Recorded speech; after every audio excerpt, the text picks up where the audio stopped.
پر رحمتوں کے پھول برسائیں گے، خوشیوں سے یاد کیے جائیں گے۔ وہ جوانوں نے پوچھا ہمیں کیا کرنا ہے؟ خالد بن ولید نے کہا بس سنت مصطفیٰ پر عمل کرنا ہے۔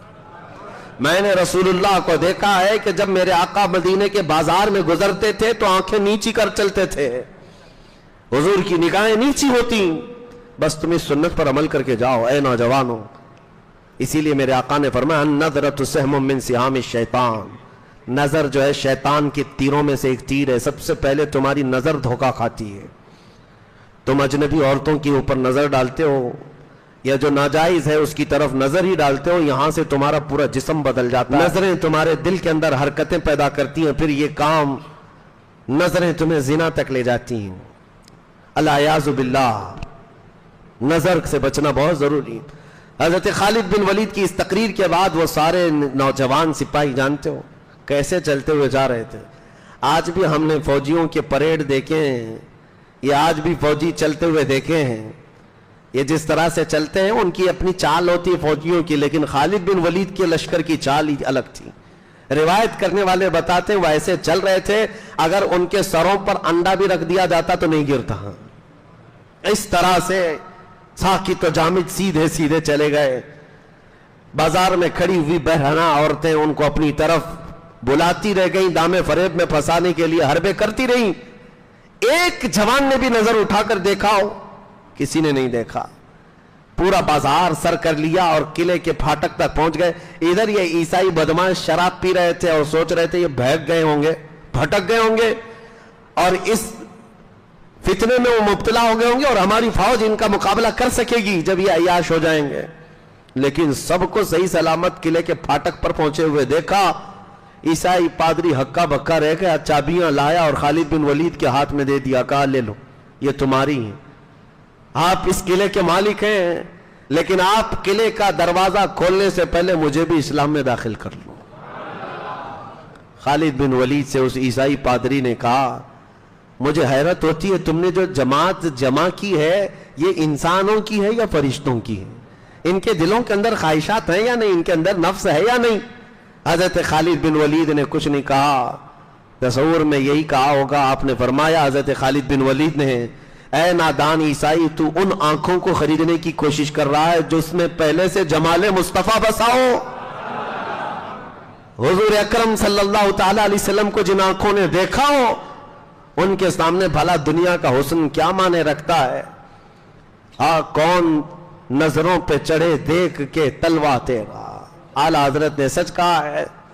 یا رسول اللہ صلی اللہ تعالی علیہ وسلم تیرے قدموں میں جو ہے غیر کا منہ کیا دیکھیں؟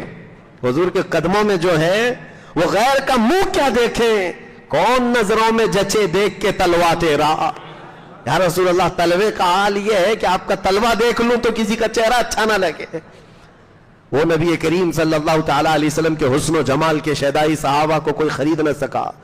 سیدنا خالد بن ولید نے یہ قلعہ بھی فتح کر لیا، فتوحات بڑھتی گئی۔ میں کہہ رہا ہوں اس وقت کی دو سپر پاور طاقتوں کو ٹکر دینے والے خالد بن ولید پھر ایران میں بھی داخل ہو گئے۔ ایران کی بچی کچی سلطنتوں کو اکھیڑ کر پھینک دیا، ایران میں پرچم اسلام لہرانے لگا۔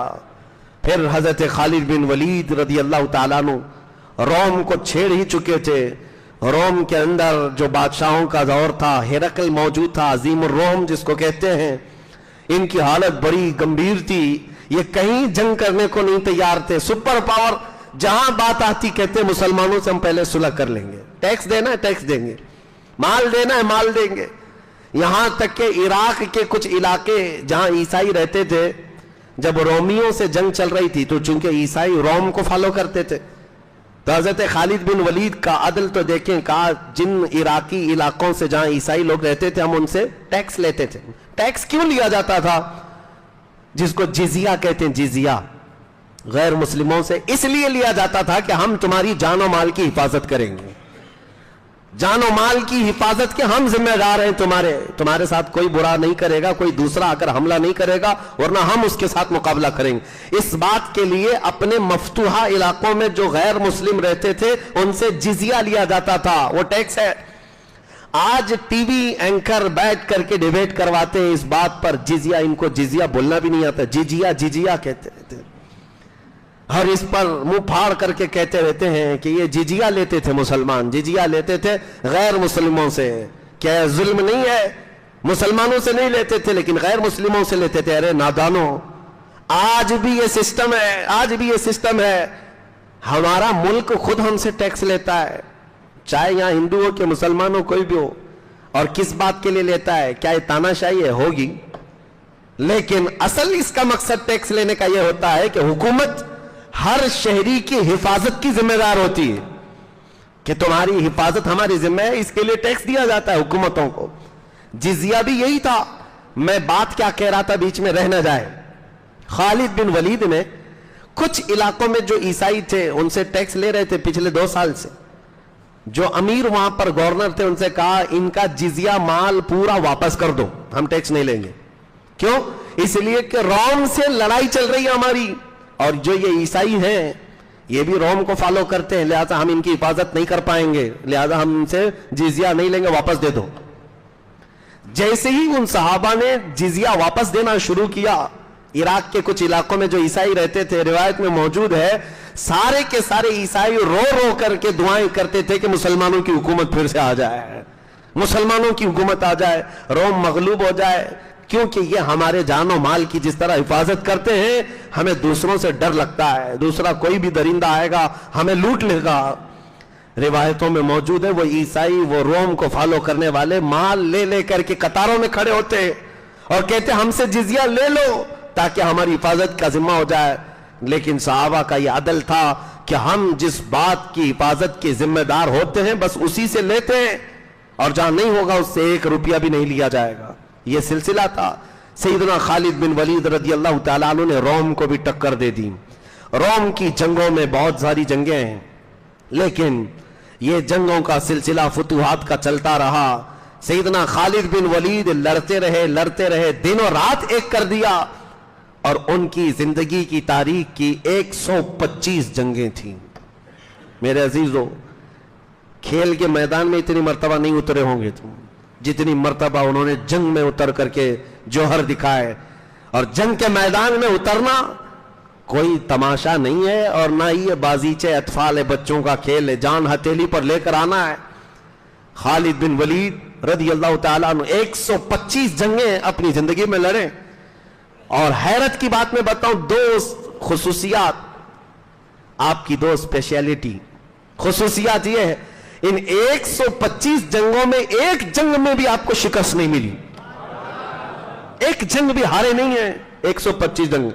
اور دوسری اسپیشلٹی آپ کی، دوسری خصوصیت حضرت خالد بن ولید کی یہ ہے، بہت سارے علاقے اسلام میں آئے، آذربائیجان تک حضرت خالد بن ولید کی سپہ سالاری میں فتح ہوا، آذربائیجان تک گیا اسلام۔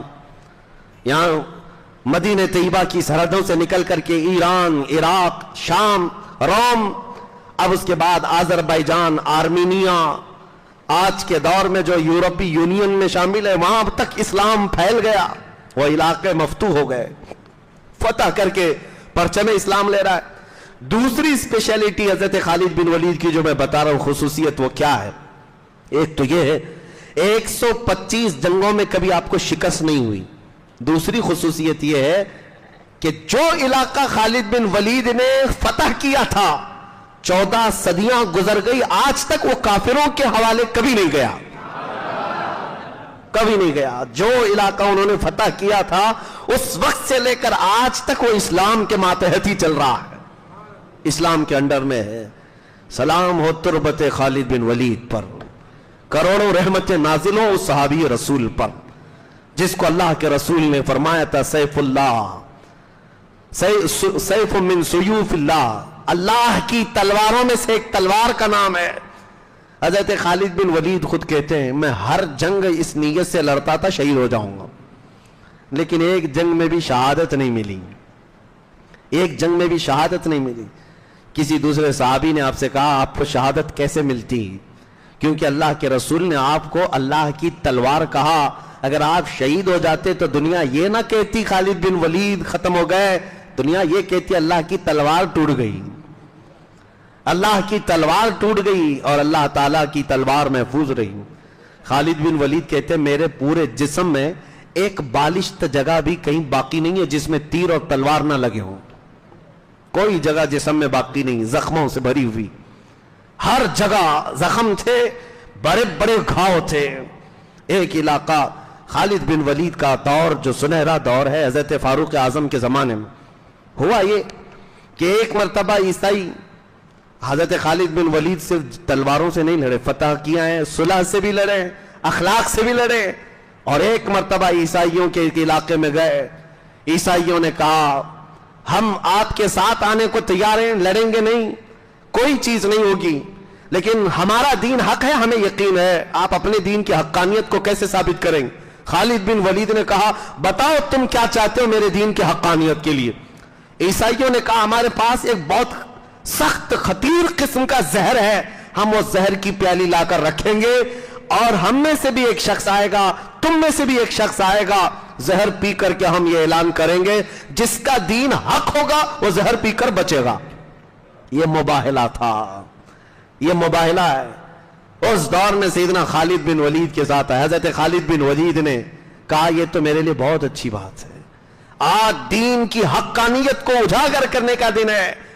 تاریخ کی سچائیاں آج بھی روایت کرتی ہیں، سیدنا خالد بن ولید گئے اور زہر کا پیالہ رکھا ہوا تھا، وہ زہر ایسا تھا پینا تو دور کی بات ہے، اگر چمڑی پر لگ جاتا تو گوشت نکل کر آتا، چمڑی پر اگر لگتا زہر تو گوشت کے ساتھ چمڑی نکل آتی تھی، اتنا سخت تھا۔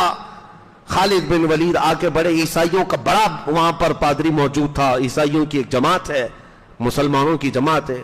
سیدنا خالد بن ولید نے کچھ نہیں دیکھا، سیدھے جا کر اس زہر کا پیالہ اٹھایا، کہا بسم اللہ الذی لا یضر مع اسمہ شیء فی الارض ولا فی السماء وہو السمیع العلیم، اس اللہ کے نام سے پی رہا ہوں جس کا نام پورے زمین و آسمانوں میں ہے اور کوئی شے اس نام کو ضرر اور نقصان نہیں دے سکتی ہے۔